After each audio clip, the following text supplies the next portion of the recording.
This is a Dreamcast disc and is for use only on a Dreamcast unit. Playing this disc on a hi-fi or other audio equipment can cause serious damage to its speakers. Dreamcast, up to 6 billion players.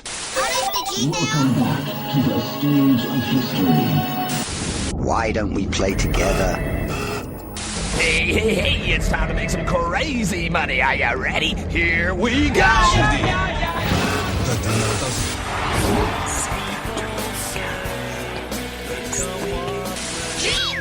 Please stop this disc now. You have just made the best decision of the day by hitting start or download or whatever it was to listen to this. It's the 51st episode of the Dreamcast Junkyard DreamPod. My name is Tom, and I'm joined by my good friend, Mr. Rob Jones. Hello, Rob. Hi, Tom. We're also joined by our man in Japan. His name is Ross O'Reilly. So Rob is good friend, and I'm just man in Japan. I was going to say. Oh, cheers, mate. Thanks. I remember that. I was going to say the biggest bellend in Japan, but I didn't let it go down too well. That's better. I like that. That's better. Hello, everyone. Thank you for downloading or hitting play or whatever you've done to join us for this 51st outing of the DreamPod. We've got quite a few things to talk about today, but we're going to keep this one quite brief because Rob has joined us from the luxurious, I think is the word, offices at Future Publishing while he's on his dinner break from work, or lunch break if you're down south. Yeah, that's right. I mean, I'm up here in T3 Towers. There's the butler bringing me drinks. Yeah, it's quite luxurious. Right, guys, we'll start as we always do. We'll talk about a little bit about what we've picked up and played on retro systems or the good old Dreamcast. Rob, with a B. I know it's going to be confusing because it's Ross and Rob. Maybe I'll just call you Jones and O'Reilly. So, Jones, to avoid confusion. Jones, what have you been playing? You've not been on the podcast for a couple of weeks. What have you been doing? I can't get over Jones and O'Reilly. It sounds like some buddy cop detective show. Before you go into that, I was actually thinking about doing like a mock-up like film poster of Mr. Yukawa and the Dreamcast barber. Yes. PS. We were talking about this, weren't we? Santino and Yukawa are making a buddy cop like film trailer mock-up with clips from the adverts. Anyway, that's a project for a different day. Jones, sorry for interrupting you with my flights of fancy. What have you been playing? No. I would pay money to see that. Anyway, yeah. What have I been playing? That's a good question.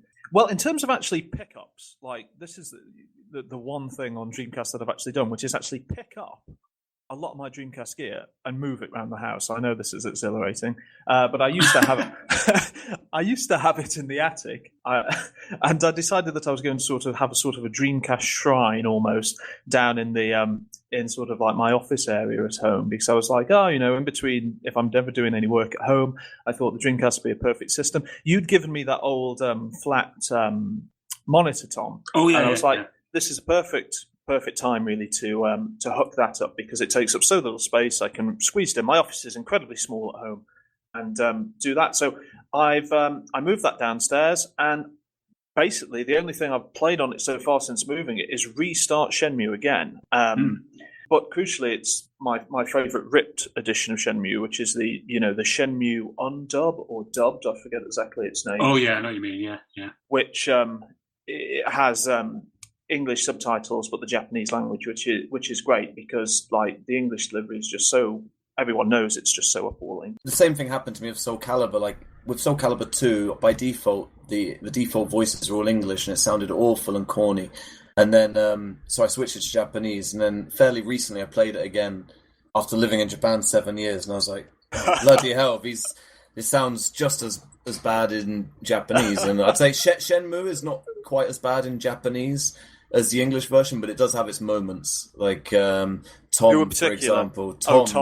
Tom is awful. Like, right, okay, so in the English version, it's kind of like a bit borderline racist, maybe. I think it is racist, yeah. Yeah, I definitely agree. So whatever you think about the English version, the Japanese version is like infinitely worse. He can barely string a sentence together. He sounds like a complete idiot.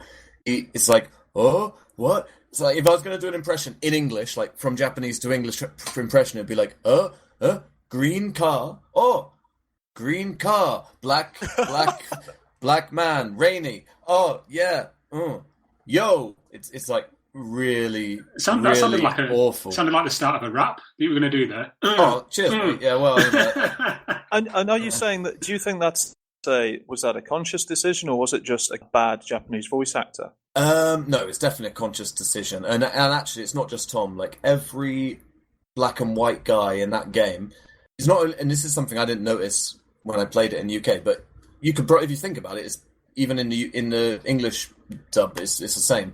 Every black and white guy in that game is either a bad guy or a bit of an idiot, and they all talk like pathetically bad, awful Japanese. They're all really insulting and rude, the Japanese they do speak. And then if you go to the Chinese characters, while there is a couple, after you get about halfway through the game, most of the Chinese characters as well have this strange accent they've put on. Even the ones who in the story are supposed to be like second or third generation, so they've lived in Japan all their life. Obviously, they can speak Japanese just like... In real life, anyone like that could speak Japanese just like a Japanese person could. But in Shenmue, they have like this weird twang to the way they talk. And then, of course, there's the bad guys are Chinese. And then also the guy every day when you go past the barber, he tries to scrounge a Coke off you. He's Chinese. And his Japanese is awful as well. Wow, you would have thought there'd be institutional racism in Shenmue. Controversial stuff. Yeah. Controversial stuff. No, but that's sort of interesting you saying that, because another game that I'm currently playing at the moment, I'm replaying Persona 3 Portable, which is why earlier today, Tom, I got so incensed when you called Persona 3 Portable a big pile of guff.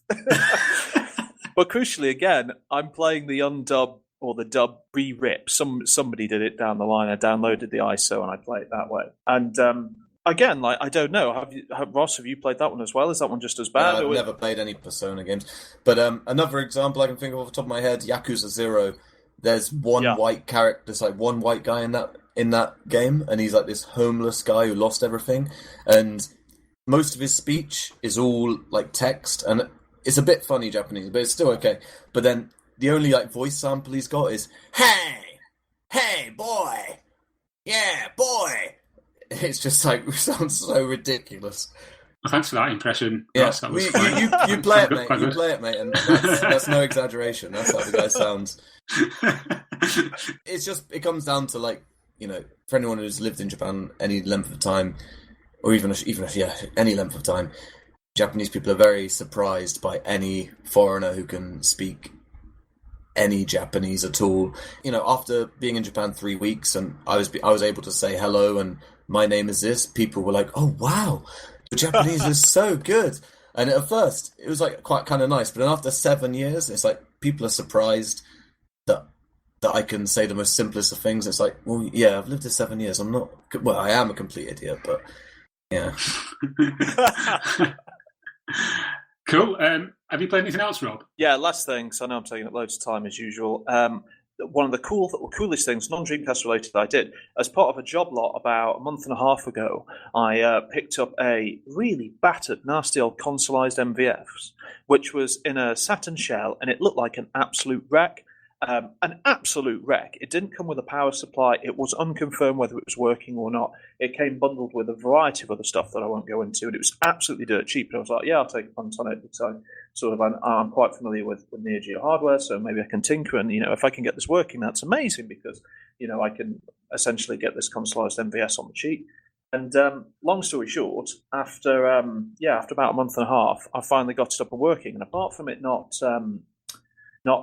tapping the stereo sound, the stereo audio, I've got a pretty damn good picture out of it, and the thing's up and running, and takes all MVS cards. So this is in a satin shell. Yeah, so if you imagine a European black satin shell, it's been completely gutted.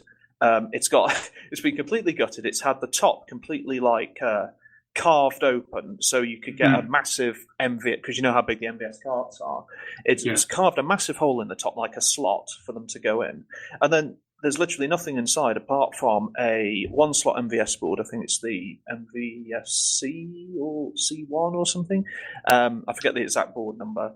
And just a hell of a lot of like crazy rat's nest wiring. Did he wire the controls up to the Saturn controller ports? No, it's completely gutted again. So he's actually the guy who did it. I don't know who it was. It looks like the system was done like 15 years ago or something. He's actually completely replaced the Saturn ports with like third-party MVSAS controller ports. So literally everything on the thing is you can literally just plug in anything you want in terms of Neo Geo stuff, and it works. It doesn't have a card slot, of course, but I think that'd be too much. But yeah, I'm really pleased. Is long story short there. That sounds interesting. Yeah, nice. Sorry to drag us onto a tangent again, but Rob, you're not going to talk about Tom again, are you? You're not going to talk about Shenmue and Tom. No. What do you think about? This is for Rob. What do you think about the new Neo Geo MVS/AES? It's not multi-cart. SD reader cart. I saw one of those for sale just the other day on the Neo Geo forum, and it was immediately snapped up at something like 450, 500 quid. Yeah, they're selling on Stone Age Gamer for like $500 or $520 or something each. I don't know what to say about that, really, to be honest. Like, it's not something I would buy. I would buy it if it was cheaper. I definitely would. I'd love one, but I've got like a couple arcade cabs, and I've got like a few arcade systems, and I've bought flash cards for the Capcom CPS2, the Sega STV, the Sega Naomi, and the Taito X2, and all of those flash card readers, they cost like about $100, $150 tops. Yeah. Like none of them even cost close to like half of this, and I feel like the reason they're getting away with charging so much is just because it's Neo Geo, and of course there's a lot of like collectors. Everything with Neo Geo on it like demands a premium. You're 100% correct. That is purely it. I think people have been. That's why I said I wouldn't buy one. I wasn't very specifically clear. I think I'd be like you, where if it was in any way affordable, then I had some spare cash, maybe I'd pick one up. But I'm like with you, like I've already got these multi-carts with basically every Neo Geo game that I want, and the ones that aren't on there, more sort of interesting, lesser-known stuff like Kabuki Clash, I don't know, Windjammers, I suppose, is not Magician well, Lord's the one I need, but yeah. Oh, yeah, Magician Lord, another good example, but yeah, you're right. People, I think, they're going for far too much money. Just on the subject of the Neo Geo, the Neo Geo Visual Compendium is coming soon, and just a little tip for you, the Neo Geo CD in that book is yours. Is actually mine. Yeah, so there you go. Right. Rob. Sorry, Ross. I knew this would get confusing. O'Reilly, what have you been playing? A lot of PC games. It's been a few months since I've been on. I've got really into Hearthstone on the PC and mostly on my mobile. It's a good time killer at work. I love that game. I'd recommend it to anyone. At work in my downtime. I have a bit of downtime, so I'll just play that. I'd recommend it to anyone. Best smartphone game I've ever played. Hearthstone, yeah. I played that for literally like months, years, and then sort of like they got to a point where they'd expanded it with so many cards, and there were so many different expansion cards. So basically, whenever I tried to play competitively, I was just absolutely destroyed because I played a bit like you, where it's like, I've got 20 minutes here on my lunch break, or I play it at work, or, well, not at work, but you know what I mean, like when I'm commuting to work or something, 20 minutes here and there. And there's just some guys online who are just like, they have every card they played every second. And I just got absolutely destroyed. I think you've got to keep up with like some of the meta decks and like use your dust wisely to create cards. It's a bit of a shame that you have to play that way. I like just looking at my cards and just building, like thinking for myself and like, I might put this here, put that there, and that'll make a good deck. But I think like doing it that way, you're never gonna get to like legendary rank or whatever, or you're never even gonna get into the top 10. I think you've got to go online and look at the strongest decks, and then use your dust to craft the cards you need for those decks and stuff to get anywhere close to rank 1 or legendary. Guys, this is absolutely fucking fascinating, I'm sure. Yeah, sorry. Let's move. And also Heroes of the Storm, another Blizzard game I've been getting really into recently. PlayerUnknown's Battlegrounds, I've played quite a bit of recently. Love that game. Definitely play it when it comes out on PC, consoles, And a Dreamcast-related game, which is available on Steam now. It's called Hover Revolt of Gamers. And it's a Jet Set Radio-inspired platformer, I suppose, in an open world. It was kickstarted in 2014, and it was released, I think, in the last month on Steam. Apparently, on Steam, it doesn't say this. It's not like an early access or anything, but online somewhere else I've read that it's an early alpha, and it does definitely doesn't feel like a complete professional game yet. There are a few little things you'll notice, like, for example, navigating the menus. There's like buttons and stuff, but if you're playing with a controller, you can't just like click left and right to select something, you have to like move a mouse cursor around with the analog stick to select things, like little things like that. It is a fairly good game. Controls are great. Is it the soundtrack by Hideki Naganuma? That's right, yeah. And it's a good soundtrack. I don't like it as much as Jet Set Radio or Jet Set Radio Future's soundtrack. It's less like funky and more like electronic, like drum and bass and stuff, but it's still really good, and it's probably not fair to compare it because I've got like years of like nostalgia built up around Jet Set Radio and things. But yeah, when I look, I mean, I've got it in front of me, the track listing for Jet Set Radio here, and like stuff like Let Mum Sleep and Mischievous Boy and Sweet Soul Brother, Concept of Love. There's nothing in it that compares to those tracks, in my opinion. And there's very little vocals in all the. Maybe that's because it's a lower budget. I don't know, but it's still very good. But it's not, in my opinion, it's not up to the standard of Jet Set Radio's soundtrack. But it's very good. It's a competent game. And let me just quickly, how much is it at the moment on Steam? It is 2,000 yen. So I guess that's probably about £15. So it's fairly cheap, and it's a good game. I'd recommend it, but don't expect like anything amazing. It's like a 7 out of 10. If I had to give it a review, it's around the 7 out of 10 mark in my opinion. But it's definitely worth checking out. Nice one. Okay, I picked up a few things for the Dreamcast because I'm not really collecting for any other systems anymore. I've kind of just focused on Dreamcast, so I've picked up quite a few things. I picked up a couple of games. Seventh Cross Evolution, which is that weird kind of one where you create like a life form and wander around and mess with DNA and stuff. Another one called Anima Star, which is a kind of like an RPG where you like have to breed an animal to race, I believe. I've not actually tried that one yet. Looks quite text heavy, so I don't know how far I'll get in that one. And I think I mentioned this in the last podcast, but I got Fire Pro Wrestling D, which is really good. Sprite-based wrestling game. I'm not really into wrestling games, to be honest, but that is the level of detail in the animation and the sprites is just it's really good. Oh yeah, really and that game is super customizable. Like you can create a character and like choose all its like detailed AI scripting and stuff in the game. It's ridiculously complex. Yeah, pretty in-depth stuff. Hardware-wise, I actually picked up a new shell for one of my Dreamcasts. The blue one, the blue translucent one, which I actually put on the other day. Yeah, it looks really nice. Looks flash. You said that it was a bit of an arse to install. Not the actual innards of the console itself, because that's pretty easy because it all comes apart quite well. It's just the modem. Oh yeah. It's the modems on Dreamcast. They're a pain in the ass to get out of the little plastic bit because it's all kind of crimped metal. As you put it back in, and it's a right pain in the ass to put that together once you've taken it all apart.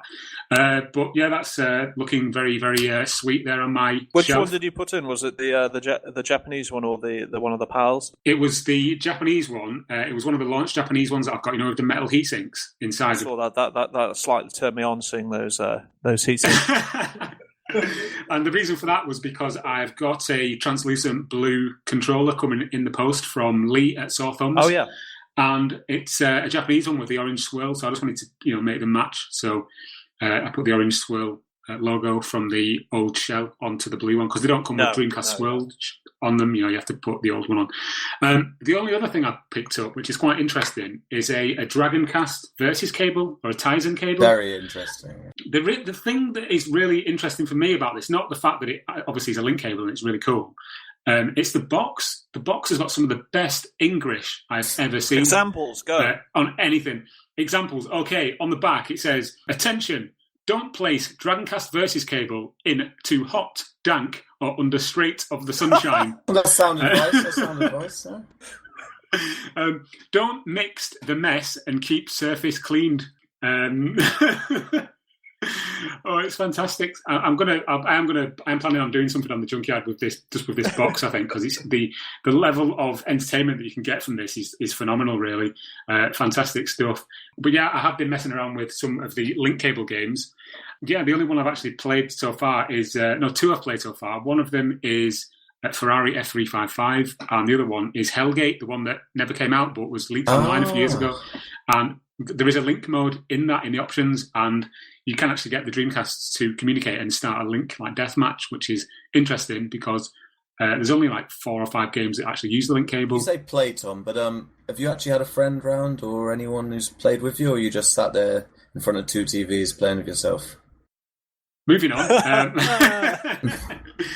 Yes, I've just been playing with myself. Okay. Ross. But yeah, apart from that, modern, like current gen stuff, I've literally just been playing The Witcher 3. Oh, started Life is Strange as well. That's pretty good. Can I have it as a huge Witcher 3 guy who's just completed everything? Well, can we have an update? Where are you now? I'm quite close to the end of Blood and Wine. Oh wow, okay. So I've done Hearts of Stone, which was absolutely it's amazing. Incredible. I kind of want to avoid spoilers, but the end bit with the dude, like, it's amazing. Yeah, it's brilliant. Absolutely brilliant. Some of the best storytelling and acting I've seen in a game ever, really. Just brilliant. I've just been, I'm sure people who follow me on Twitter are probably bored of seeing all my tweets about The Witcher 3, and I've even been tweeting at Doug Cockle, the guy who does the voice of Geralt. I'm sure he thinks I'm stalking him, which I am technically, but anyway, yes, that's what we've been playing and picked up. Quite a good mix there, quite a good mix of obscure and not so obscure stuff. But let's talk about what's happening now in the world of mobile gaming, especially when it comes to Sega. And this last week, Sega finally released their new big thing, the new next big thing, which is Sega Forever. I can't believe it. It's everything I'd hoped for. Yeah, is it though? Yeah. Is it? Oh, amazing.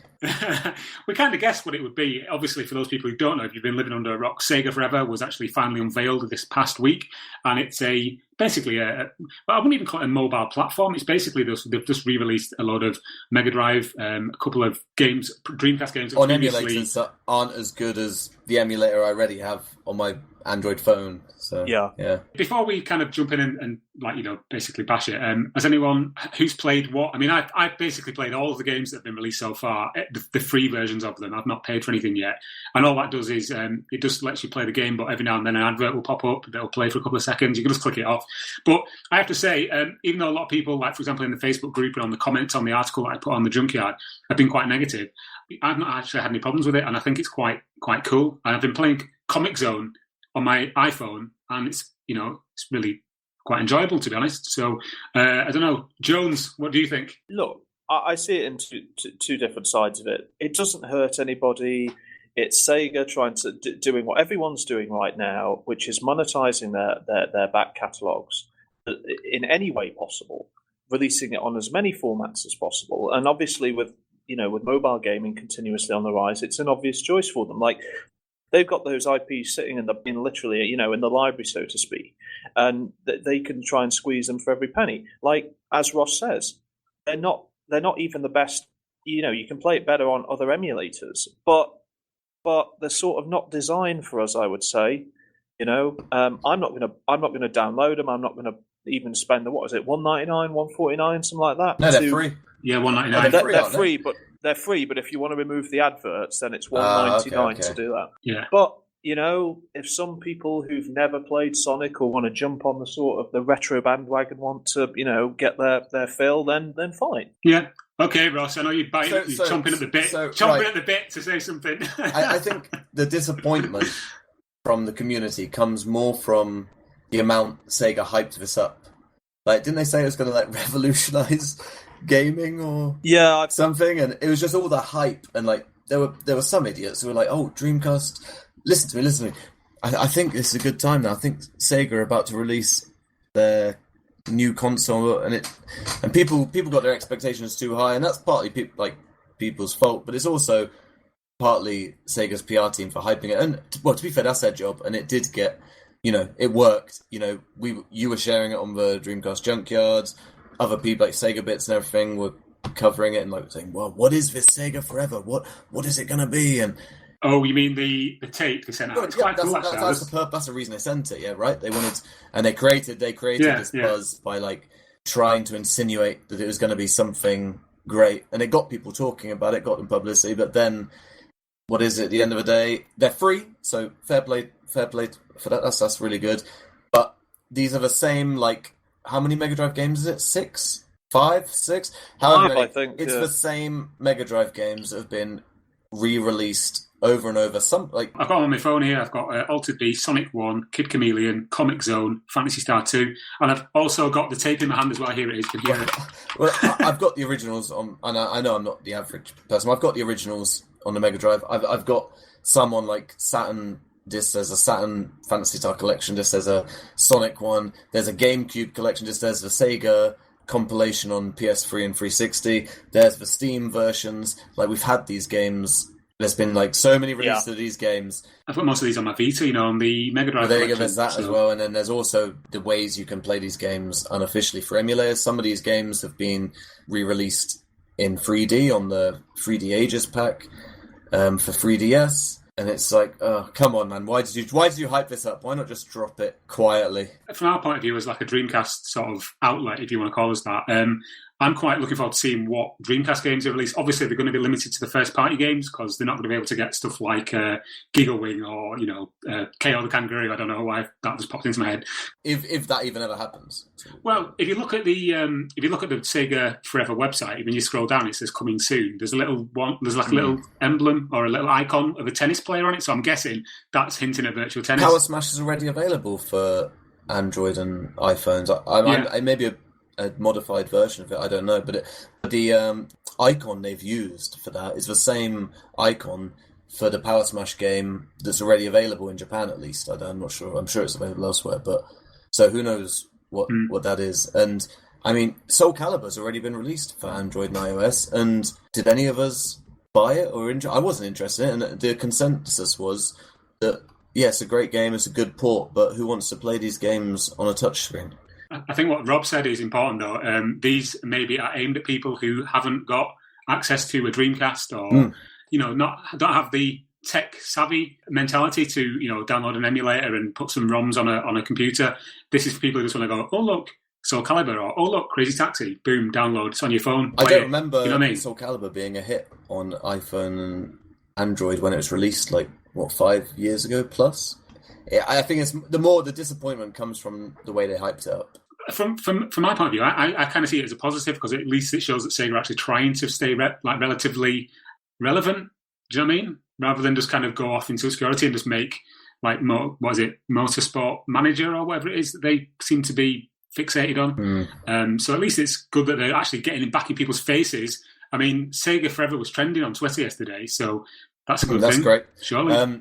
But the way they I think this is going to revolutionise mobile gaming or gaming. They also said, we're going to revive IP from our backlog, and this is a real stretch for the word reviving. This isn't reviving an IP, in my opinion. Just allowing someone to download a ROM onto an official emulator is not reviving an IP, in my opinion. So again, it's the wording they use and how they hyped it up in the Sega community that has brought about this disappointment and criticism. Yeah, maybe they judge that. I mean, I think always PR, if it's in house or if it's a third party PR agency, they're always going to be as exploitative and lie through omission as possible. And maybe they just slightly misjudged this, went too far because if you actively piss off the community, then that is going to have a damaging effect. But I don't know. As you said, Ross, I don't know how many people in the community were ever going to play these anyway, because if you're that serious about them, then you probably own them already. Or you've played them a billion times before, and you don't want to play a touchscreen version which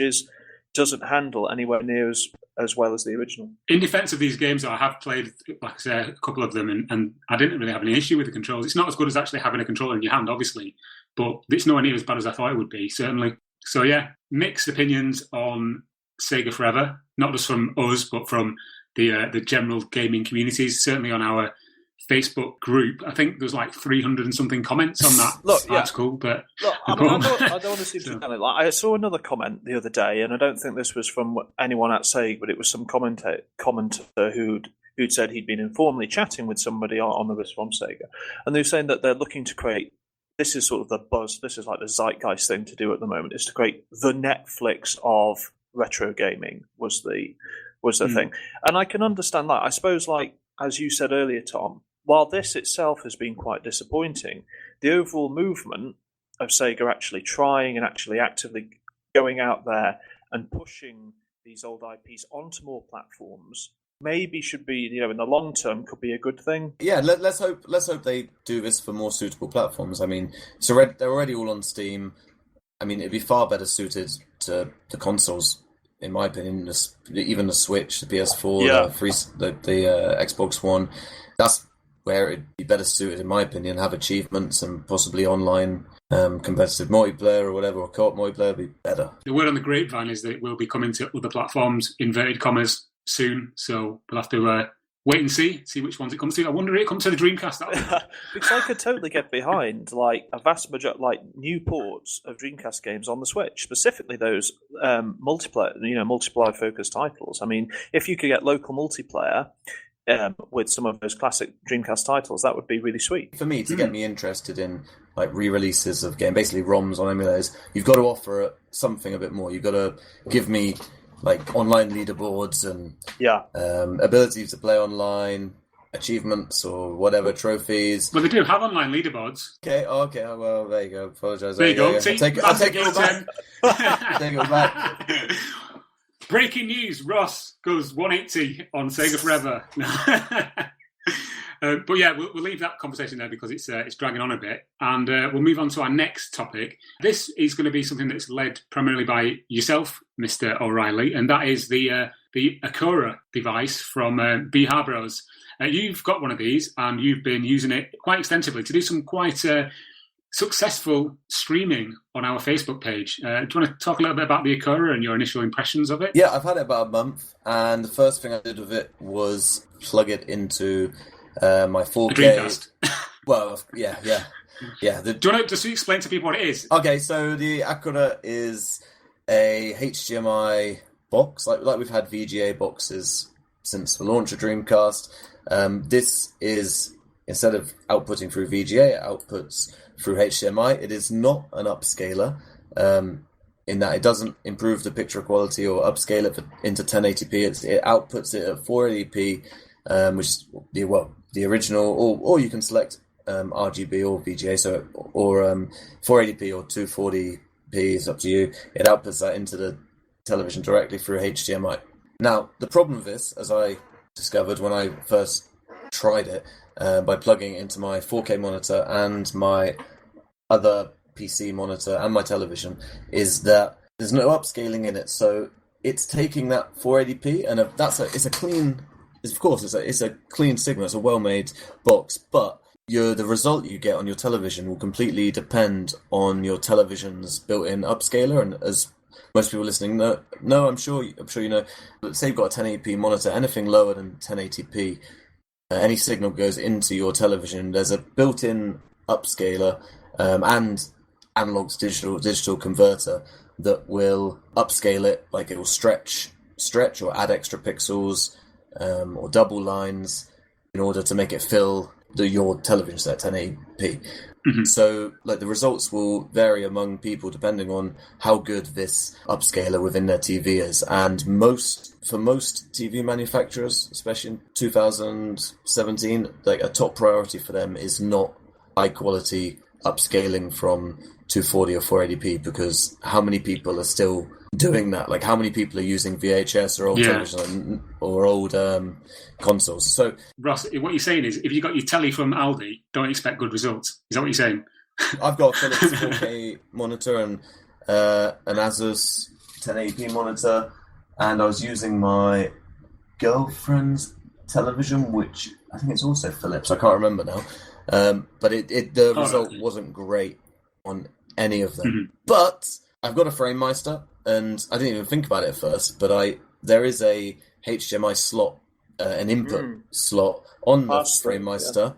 Yeah, but they say pass through, but it doesn't just it doesn't just directly pass through the image. You can use it as an upscaler. So instead of the upscaling being handled by your television, the upscaling will be handled by the superior XRGB Mini. And using it that way, it looks absolutely beautiful. It looks better than the Toro FrameMeister combination. It's the best signal I've seen from native Dreamcast hardware. And I've put a couple of videos up on YouTube. You can find them on the Junkyard. There's a video of each for Toro and the Akura, both going through the FrameMeister. If you stop the video at the same point for each one and look, you can just see the textures look much clearer. There's less color bleeding. It looks brighter as well. There might be some things to do with the settings, but it looks excellent. So yeah, it wouldn't be fair of me to not mention this. There's a cable that goes into the Akura and into the from the Akura into the Dreamcast, and you can pull it out, and it's the same cable that's used on the Toro. Now, this cable, last weekend I was using it, and for some reason my television, when I was playing with Dreamcast, it had a yellow hue to everything, and I don't know why, but I pulled it in and out, couldn't do anything. I tried pushing the pins in on the cable to see if that would make a difference. It didn't. Then I remembered I had my Toro as well, and I used that cable and it worked. So I'm sure they'd replace it for free, but it was a bit of a disappointment because it's quite an expensive thing to have something like that malfunction. You spend a lot of money on after 2 weeks, 3 weeks. It wasn't. What's their name? The Bahara brothers. Part of the reason their VGA boxes and everything command a higher price is supposedly the build quality is supposed to be so much better. And maybe I'm the only one out of 1,000, I don't know. But yeah, I was a bit disappointed with that. But I'm sure they'd replace it once I contact them. But there you go. Yeah, they do have a pretty good track record of actually having quite high quality products, and they do seem to have really good customer service, like rapport from people who have used their products, like the hands-on, the Toro, and that kind of thing. So I can't see if you have an issue why you wouldn't do that. And I'm after using the Akura with the XRGB, I love it as well. I'm just saying it wouldn't be fair if I didn't mention that as a problem that I had. Okay, right then. Well, that's the Akura. We'll rattle through the next couple of topics just because I know we're on a bit of a time schedule here. Shenmue III delayed until the second half of next year. Are we surprised? No. Jones? It's so unsurprising. And I expect it to slip again. Yeah, my prediction is we will not see that game until Christmas 2018 at the very, very, very earliest. I wouldn't be surprised if it's like holiday season 2019 by the time it eventually gets released. Correct me if I'm wrong, but didn't you put nearly $1,000 into this How much game? I put into it is I'm not going to disclose publicly. but quite a bit. Enough that I'm going to have my say, and enough. I put a lot on it, but I am going to be a cube toy with my face. There's going to be a cube toy with my face on it in the game. So there you go. Awesome. How can you turn cool. that down, eh? Do you know it's going to be worth every penny? Yeah. It's going to be so interesting when when this game comes out and you are eventually in the game. That means we've got you. Caleb and Aaron will all be in No, it's not a Dreamcast game, Shenmue 3, but it's Dreamcast related. Scott's in a couple, isn't he? Is Scott in... Wind and Water Puzzle. Yeah, Scott as well. Oh, and I'm mentioned in the credits for Alice Dreams Tournament, as is everybody else who backed it on. Yeah. So also, I get to write a note in the inn. There's like a guest book. And I'm going to be able to write a note in that guest book in the game. So if you're really nice to me, Tom, I might mention the Junkyard in that note. Have it forever immortalised in Shenmue 3. Don't go to the Junkyard, it's crap. Something like that. Yeah. Okay, next bit of news is that a T-shirt about featuring the Dreamcast has come from a brand called Damascus. I'd never heard of Damascus, but apparently it's quite a big brand when it comes to underground and electronic dance music. I looked at the website; it does seem like quite cool, actually. It's not really kind of clothes-I'd wear. A lot of the things are what you kind of see one of the guys from Assassin's Creed wearing. Like these long hoodies with like long tailcoats flapping in the wind. And it tell you what it reminded me of. What's the game? Watch Dogs. Yeah. That kind of clothing, like hacking, like culture and stuff like that. But they've released a Dreamcast T-shirt. Don't understand really what it's got to do with the Dreamcast, but it's got like a big dragon's head on it. It's quite cool though. A lot of people seem to like it. Not my cup of tea, but then everyone's different, so everyone's opinion is valid. Did you guys see this T-shirt? Yeah, I'm sure you did. What did you think? Would you wear it? I wouldn't wear it. I think it's a little overdone. But again, I don't think that they're particularly aiming that at me. What gives you that impression, Rob? To be fair, actually, I do have dragons on dragon wallpaper in my office, so yeah, maybe. I'm just, my alter ego is like an elite hacktivist at night. My nickname is White Hat. Oh, I see. I wondered why you were uncontactable. I'm throwing people off the scent here, can't you tell? Yeah, it's worked quite well, actually. But yeah, that's available from Damascus. If you just go on there and type Dreamcast into the search box, you'll find it. Or you just go to the Dreamcast Junkyard and you'll see it on there. One last thing I wanted to mention as well is something that happened yesterday, which was really cool. It was a story that Aaron, the Gagaman Foster, shared on the Dreamcast Junkyard Facebook group. So I quickly made an article out of it because I wanted it to get a bit more exposure. Yeah. And that is that a guy called Jeremy Hobbs, who runs a blog called Ribbon Black, he was playing Cosmic Smash, the arcade to Dreamcast conversion, and inadvertently unlocked a secret character that he'd never seen before. Oh, wow. And so he went on a bit of a wild goose chase around the internet, couldn't find out any information about this character, did a bit of internet archaeology, as I like to call it, on the good old Wayback Machine, and found some really fleeting and obscure references to it on an old blog that's no longer online. And eventually managed to contact somebody and got more information about this, and basically discovered a load of cheat codes that have never been published anywhere online before that unlock a load of characters that have remained secret for 16 years. Do you know what I mean? Obviously, the game came out in 2001.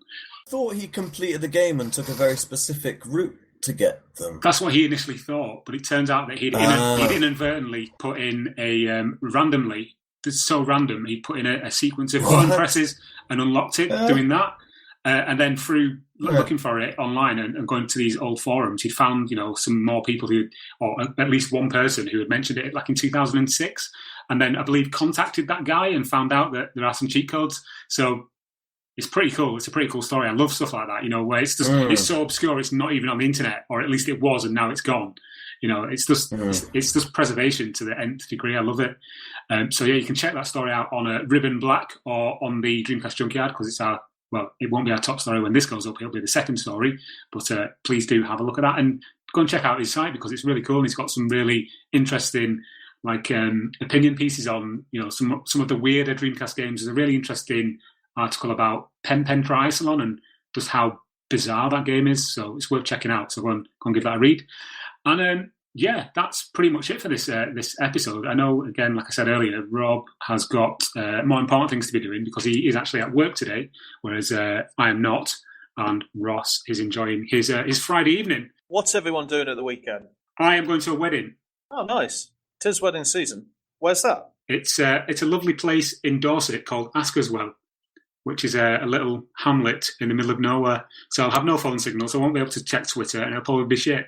No, I'm joking. It'll be great. What are you doing, Ross? Oh, I'm off to a barbecue at a friend's house nearby to eat lots of meat, drink lots of beer, and to watch the Lions play New Zealand. Awesome. Oh, perfect. I'm also at a barbecue, so hey, all good. Excellent. Well, barbecue o'clock. Right, we'll leave it there, and it just remains for me to say to you, our listener, thank you for tuning in. Well, you don't really tune in, do you? You just kind of tap something or click something and download it, or just listen to it on the blog. I'm rambling, I apologise. Thanks for listening. We're all available on social media to be harassed. Rob Jones, you are available on Twitter at R Nicholas J. All no gaps. R Nicholas J. Cool. I'm available on Twitter at Tom Lee C, and also I kind of run the Dreamcast Junkyard Twitter page account. That's at the DC Junkyard. We're also on Facebook at facebook.com/Dreamcast Junkyard, and also groups, which is linked. If you go to the page, you'll find the group. And last but not least, of course, we have an actual site or blog, whatever you want to call it. That's www.thedreamcastjunkyard.co.uk. Ross, you're not really on Twitter, so that's why I kind of ignored you there. Nope. Apologies. But if you really, really want to get in touch with Ross, you can just go and harass him on Facebook, because he's on Facebook. I'm too busy banning people, so I don't know if I'll get back to you. But... Okay, guys. Mention Dreamcast 2, I dare you. Right, thank you very much for listening. Thank you to all our Patreons, and we'll see you on the next episode of the DreamPod. Everybody say goodbye. Bye. Bye. It's time to make some crazy money. Are you ready? Here we go! Dreamcast!